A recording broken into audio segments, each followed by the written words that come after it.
આજે હતી નવરાઈ અને બહુ મોટી સફર કરવાની હતી, તો હું ને મારો મિત્ર નીકળી ગયા ટુ વ્હીલમાં સફર કરવા. અને સુરત જવા માટે જઈને રસ્તામાં કાંક આવો મસ્ત નજારો હતો ને, ત્યાં પુલ બનતો હતો, પાણી બધું પુલની નીચેથી જતું હતું. આવો ખડબડીયો રોડ અમારા ગામનો મૂકી અને અમારા ગામનો ખાવો ખડબડીયો રોડ મૂકી અને રસ્તામાં ભેહું મળી ગઈ અને સીધું જવાનું હતું સુરત. તો આ અમારા મિત્રો હતા અને એ પણ અમારી સાથે 7-8 જણા ટુ વ્હીલ લઈને આવતા હતા. જોકે આપણે કોઈ દી ટુ વ્હીલનો સફર કર્યો નહોતો સુરતનો, એટલે વિચારી લીધું આજ તો ટુ વ્હીલનો સફર કરવો છે.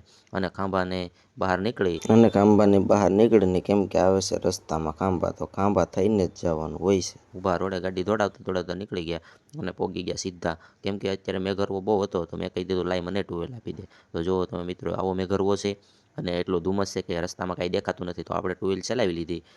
કેમ કે આપણે ટુ વ્હીલ ચલાવી લીધી, રસ્તામાં કાંઈ દેખાતું નહોતું. ફટાફટ પહોંચી ગયા અમરેલી. કેમ કે આપણા હાથમાં હોય એટલે હોય ગાડી જતી હોય, તો આ બધા હોય જ હકારતા હતા, મારે પણ હકારવી પડી.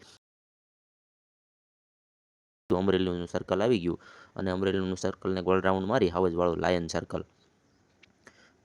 સર્કલને ગોળ રાઉન્ડ મારીને સીધા પહોંચી ગયા નાસ્તો કરવા. કેમ કે બધા થાકી ગયા હતા, તો થોડોક આરામ કરી લીધો બધાએ બેસી એને ટુ વ્હીલ આગળ. અને નાસ્તો કરવાનું વિચારી લીધું, તો ગરમ ગાંઠિયા અને લીલા મરચાં ઉપાડી લીધા આપણે. અને ત્યાંથી થોડીક વાર નીકળવાની તૈયારી કરી. ત્યાં તો ટ્રેનનો ટાઈમ થઈ ગયો, કેમ કે ટ્રેન આવી ગઈ હતી રસ્તામાં, તો ટ્રેનની થોડીક વાટ જોઈ લીધી. નીકળી ગઈ એટલે અમે પણ નીકળી ગયા, સીધી પહોંચી ગયા બાવળિયાળી. કેમ કે બાવળિયાળી ઠાકરનું ધામ છે, તો બાવળિયાળી તમે ન કોઈ દી ગયા હોય તો રસ્તાની વચ્ચે આવે છે. તો બાવળિયાળી ઠાકર ભગવાનના દર્શન કરી અને લખી નાખજો જય ઠાકર. એટલું સરસ મંદિર અને મસ્ત મજાનું ધામ જે રસ્તાની વચ્ચે આવેલું છે. નજારો હતો, આવો કંઈક મસ્ત નજારો હતો ઠાકર ભગવાનનો, ઠાકર દ્વારાનો. કેમ કે આ નગા લખાના ઠાકર કહેવાય છે બાવળિયાળીના. તો આપણે દર્શન કરી લીધા અને તમને પણ જય ઠાકરના દર્શન કરાવી દો. તો તમે પણ દર્શન કરી લો મિત્રો. અને તમે શું કોઈ દી ન આવ્યા હોય આ જગ્યાએ, તો જરૂર આવજો. કેમ કે સુરત જાઓ એટલે રસ્તામાં જ પડે છે. અને મિત્રો, આવી સરસ જગ્યા અને નગાલખા ઠાકરનું જય ઠાકર ભગવાનનું મંદિર મસ્ત મજાનું. અને આ ચારે બાજુનો નજારો તમે જોઈ લો, એટલો સરસ મસ્ત મજાનો જે આવા મસ્ત નજારાનો ઠાકર બાપાનું મંદિર આવેલું છે. જો તમે કોઈ દી ન ગયા હોય મિત્રો, તો અચૂકથી જાજો.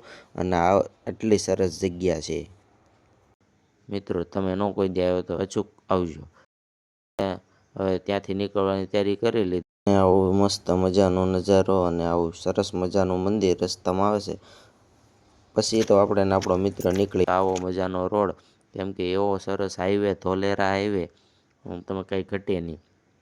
અને ધોલેરાની હાઈવેની પછી આપણે નીકળી ગયા, સીધા આવી ગયા બોસાસણ. તો બોસાસણ આવા મિત્રોને રોકાવાનું હતું, તો આપણે નીકળી ગયા લક્ઝરીમાં સીધા વડોદરા. કેમ કે આપણે સુરત પહોંચવું પડે એમ હતું, કાલનું કામ હતું. એટલે સીધા હું એસીવાળી લક્ઝરી આપણે પકડી લીધી અને સીધો પહોંચી ગયો વડોદરા.